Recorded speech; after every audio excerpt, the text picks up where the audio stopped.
کچھ یوٹیوب پہ آپ دیکھ رہے ہیں وہ نامہ اعمال میں پڑھ لیں گے؟ جو کچھ موبائل کے رابطوں میں آپ کر رہے ہیں وہ نامہ اعمال میں لکھا ہوا پڑھ لیں گے؟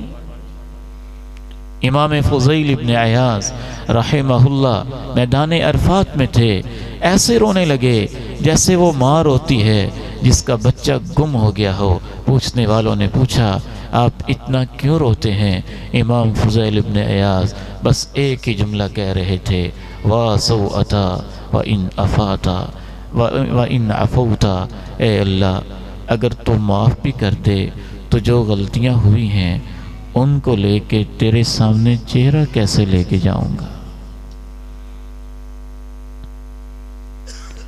یوم تبلی السرائر،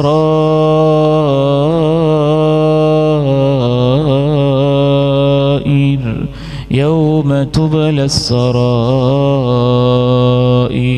تو ایک انداز راز کھولنے کا یہ ہوگا کہ موسم بدل گیا، دوسرا انداز ہوگا، لباس تبدیل ہو گئے، تیسرا انداز ہوگا، چہرے ہی بدل گئے، چوتھا انداز ہوگا کہ ہر انسان کے بٹھانے کے طریقے ہی بدل گئے، نیکیوں اور برائیوں کے مطابق ہو گئے، پانچواں انداز یہ ہوگا کہ زمین بولنے لگے گی، چھٹا انداز یہ ہوگا انسان کے جو اعضائے بدن ہیں وہ گواہیاں پیش کرنے لگیں گے۔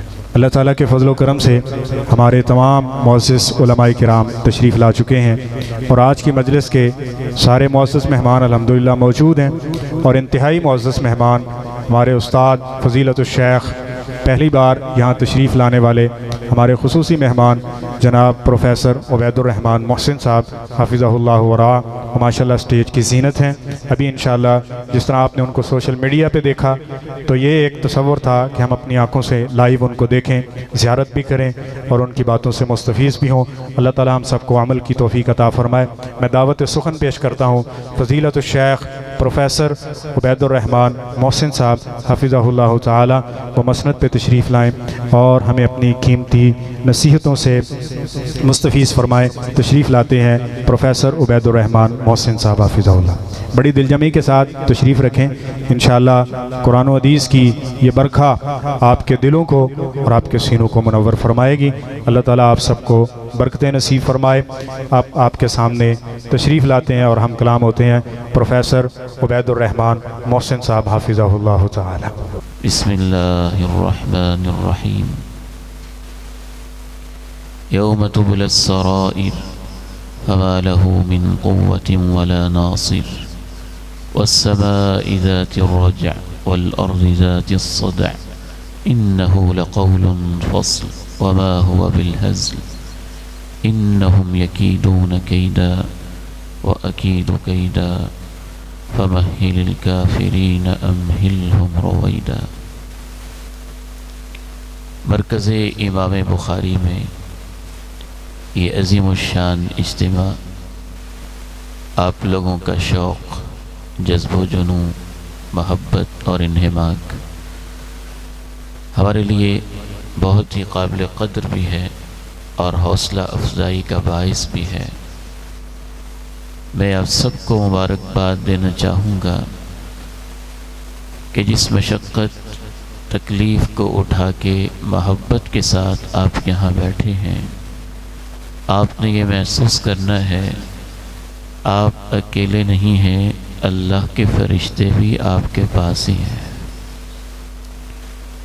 اللہ کی رحمت آپ پہ نازل ہو رہی ہے اور ہمیں اللہ سے امید ہے کہ عرش معلیٰ کے اوپر اللہ اپنے فرشتوں کے سامنے آپ کے تذکرے اور چرچے بھی کر رہا۔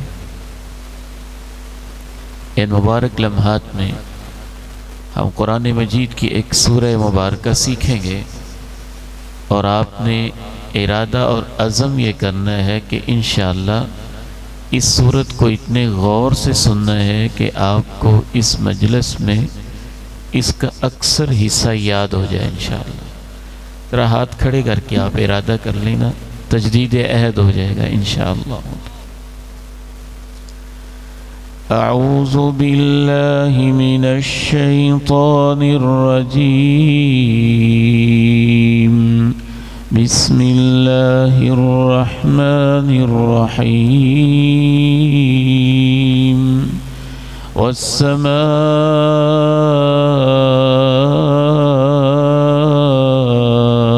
والطارق، مجھے آسمان کی قسم، رات کو نمودار ہونے والوں کی قسم ہے۔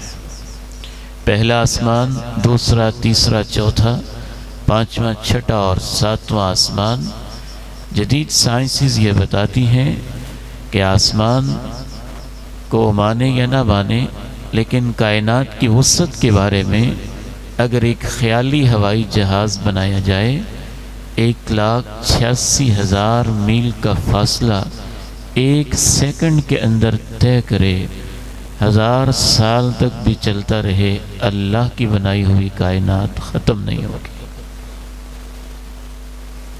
7 آسمان، اس کے بعد سدرۃ المنتہا، اس کے بعد رب عظیم کی کرسی، اکثر سلف کے مطابق اس کے بعد عرش عظیم۔ والسماء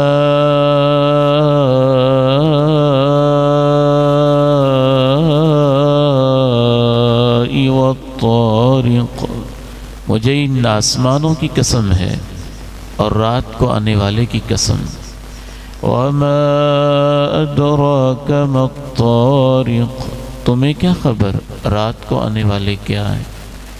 النجم الثاقب، چمکتے دمکتے ہوئے ستارے۔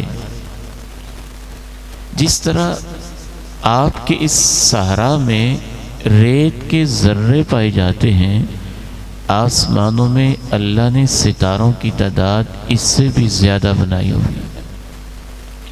یہ چھوٹے چھوٹے ذرے ہیں، لیکن ستارے اتنے اتنے بڑے ہیں کہ ایک سورج کو اللہ نے ہماری زمین سے 12 لاکھ گنا بڑا بنایا ہوا ہے۔ اللہ کہتے ہیں میں ان ستاروں کی قسم اٹھاتا ہوں، قسم اٹھا کے اے میرے رب آپ کیا سمجھانا چاہتے ہیں؟ اب یہ باتیں ترتیب سے آپ نے گنتی جان۔ پہلی بات اللہ نے یہ سمجھائی، ان کل نفس لما علیہا حافظ، ان کل نفس لما علیہا حافظ، ہر ذی روح کی نگرانی ہو رہی ہے۔ اگر آپ میں سانس آ رہا ہے تو آپ کی نگرانی ہو رہی ہے، آپ کی نگرانی کا انتظام موجود ہے۔ پھر اللہ نے ایک اور بات کہی، اگر تمہیں اب بھی سمجھ نہیں آئی، فَلْيَنظُرِ الْإِنسَانُ مِمَّا خُلِقَ، خُلِقَ مِن مَّاءٍ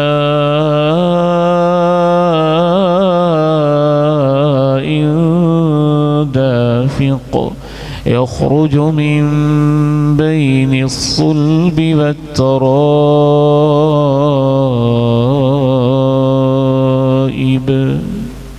اپنے آپ پہ تو غور کر لو، کیسے پیدا ہوئے ہو؟ اگر یہاں میرے 25 سال کے 20 سال کے جوان بیٹے بیٹھے ہیں تو اللہ کا قرآن ان سے کہتا ہے غور تو کرو، 20 سال پہلے تم کہاں تھے؟ 40 سال کا اگر کوئی جوان بیٹھا ہے تو اللہ اس سے کہتا ہے 40 سال پہلے تو کہاں تھا؟ 60 سال کا کوئی بزرگ، کوئی ماں بیٹھی ہے، کوئی بہن بیٹھی ہے تو اللہ کا قرآن اسے کہتا ہے سوچے تو صحیح 60 سال پہلے تم کہاں تھے؟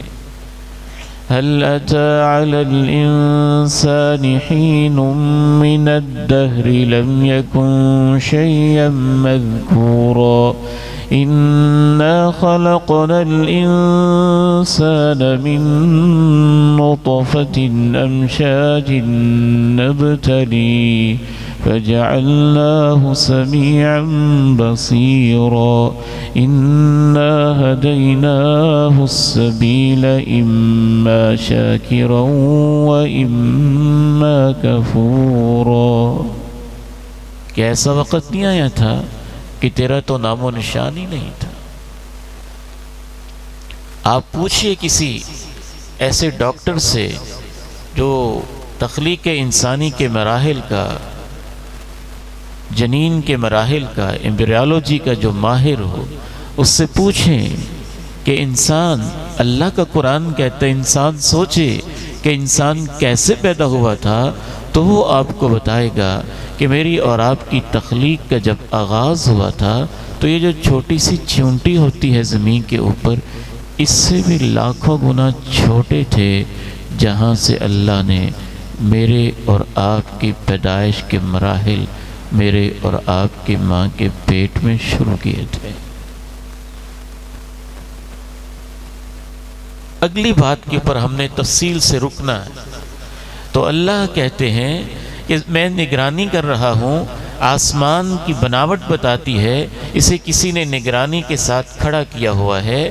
اگر یہ کہا جائے کہ یہ چھوٹا سا جو اوپر ہمارے ایک ٹینٹ سا لگا ہوا ہے یا کنوپی لگی ہوئی ہے، یہ بغیر کسی کے بنائے بس ایسے ہی کھڑا ہو گیا ہے، تو آپ کہیں گے کہ بیوقوف ہو، کیسی باتیں کرتے ہو۔ اگر یہ کہا جائے کہ یہ والی لائٹنگ، یہ والی لائٹنگ بس ایسے ہی خود بخود ہی لگ گئی ہے، تو آپ کہیں گے احمق انسان ہو، کیسی باتیں کرتے ہو۔ اس سے بڑا احمق اور بیوقوف وہ نہیں ہے جو سورج کو ٹمٹماتے ہوئے دیکھتا ہے، چاند کی چاندنی سے محظوظ ہوتا ہے، رات کو ستاروں کی جھلملاہٹ محسوس کرتا ہے، اور ان خوبصورت چاند تاروں کو اور سورج کو دیکھ کر بھی کہتا ہے بس یہ خود بخود ہی کائنات بنی ہوئی ہے۔ اگر یہ چھوٹی سی ایک کنوپی کسی کے لگائے بغیر خاص طریقے سے لگ نہیں سکتی ہے، تو 7 آسمان کسی کے بنائے بغیر کیسے کھڑے ہو گئے ہیں؟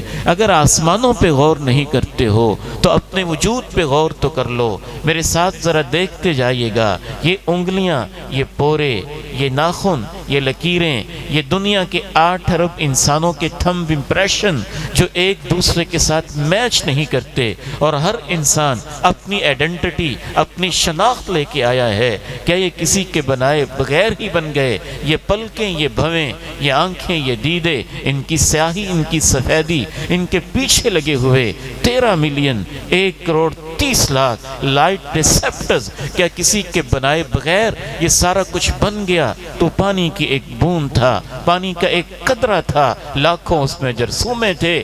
رحم مادر کی طرف کسی نے سفر کروایا تھا، تو وہ کون تھا؟ تیرے ماں کے پیٹ کے اندر اس کو محفوظ رکھا تو کس نے رکھا؟ خون کا لوتھڑا بنایا تو کس نے بنایا؟ خون کے لوتھڑے کو اللہ نے ہڈیاں میں ڈالا تو کس نے ڈالا؟ ہڈیوں کے اوپر گوشت چڑھایا تو کس نگرانی کے ساتھ چڑھایا؟ انگلیوں کو میچ کیا تو کس نے کیا؟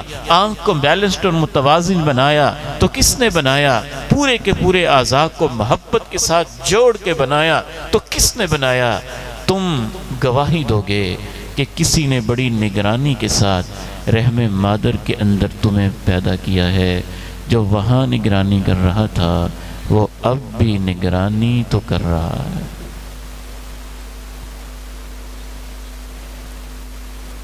تیسری بات اللہ تعالیٰ نے یہ کہی، اِنَّهُ عَلَى رَجْعِهِ لَقَادِرٌ، جو رحم مادر سے تمہیں پیدا کر سکتا ہے وہ قبر کے پیٹ میں تمہیں واپس بھی لے جا سکتا ہے، اور قبر کے پیٹ سے اٹھا کے جس نے پہلے زندگی دی تھی، ماں کے پیٹ سے پیدا کر کے نکالا تھا، وہ قبر کے پیٹ سے اٹھا کے تمہیں اپنے پاس لوٹانے کی بھی طاقت رکھتا ہے۔ ماڈل ٹاؤن لاہور کے ہمارے ایک نوجوان عزیز تھے، ملٹی نیشنل میٹنگ کر رہے تھے، لیپ ٹاپ کے اوپر یوں بیٹھی انگلیاں رکھی ہوئی تھی، چیزیں لکھ رہے تھے۔ لکھنے کے دوران ہی مہلت ہی نہیں ملی، موبائل کی طرف ہاتھ کیا ہے اور پکڑنے سے پہلے اللہ ان کو پاس اپنی طرف واپس بلا لیتا۔ ہمارے ایک عالم دین اسلام آباد میں ان کا بیان تھا، اور لاہور کچھ دیر کے لیے رکے، وہاں ایک سٹاپ پہ کھڑے ہوئے ہیں اور اسی حال میں ہی اللہ کے پاس چلے جاتے ہیں۔ انہ إنه على رجعه لقادر إنه على رجعه لقادر. جو پیدا کر سکتا ہے واپس بھی لے جا سکتا ہے اور واپس لے جا کے دوبارہ زندگی بھی دے سکتا ہے. وہ اس کی پوری طرح سے طاقت اور قدرت رکھتا ہے. آیا تھا ایک شخص، اس نے گلے سڑے ہوئے کسی مردے کی ہڈی اٹھائی. ادھر دیکھیے، ایسے اس نے مسلی بربری سی تھی، ریزہ ریزہ ہو کے بکھر گئی، اور کہنے لگا من یحیی العظام وہی رمیم. اے مسلمانوں کے پیغمبر، آپ کہتے ہیں کہ ان ہڈیوں کو اللہ دوبارہ زندہ کرے گا، کیسے کرے گا؟ تو اللہ نے جواب دیا قل یحییها الذی انشأها اول مرہ وَهُوَ بِكُلِّ خَلْقٍ عَلِيمٌ.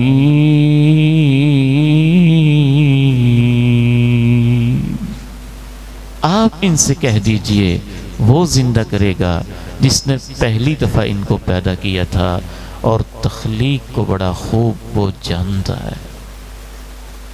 میرے نوجوان بیٹوں اور بیٹیوں، بھائیوں اور بہنوں، یہ چیز خصوصاً نوٹ کرنا، ماں کے پیٹ سے انسان کو پیدا کرنا زیادہ مشکل، زیادہ پیچیدہ مرحلہ ہے، کیونکہ وہ انسان عدم سے وجود میں آتا ہے. ایگزسٹ ہی نہیں کرتا تھا، نتھنگ تھا، کچھ نہیں تھا وہ، اور اللہ اس کو پیدا کرتا ہے. وہ زیادہ مشکل ہے. ایک انسان چلتا رہا، پھرتا رہا، بولتا رہا، کھاتا رہا، پیتا رہا، مر گیا، قبر کے اندر ہڈی کا ڈھانچہ بن کے چلا گیا. اس کو دوبارہ پیدا کرنا تو مسئلہ ہی کوئی نہیں ہے. وہ تو پہلے ہی کھاتا پیتا تھا، چلتا پھرتا تھا، اس کا ریکارڈ تو کائنات کے پردوں میں محفوظ تھا. اللہ نے کہا ہے میرے محبوب پیغمبر صلی اللہ علیہ وسلم، آپ ان کو جواب دیجئے کہ جب تم کچھ نہیں تھے، نام و نشان بھی تمہارا نہیں تھا، اور اس نے ماں کے پیٹ کے اندر تمہیں پیدا کر کے دنیا میں بھیج دیا، تو اس اللہ کے لیے تمہارے ڈھانچے کو قبر سے اٹھا کے دوبارہ زندہ کرنا تو کوئی مشکل نہیں ہے. قل یحییها الذی انشأها اول مرہ وَهُوَ بِكُلِّ خَلْقٍ عَلِيمٌ.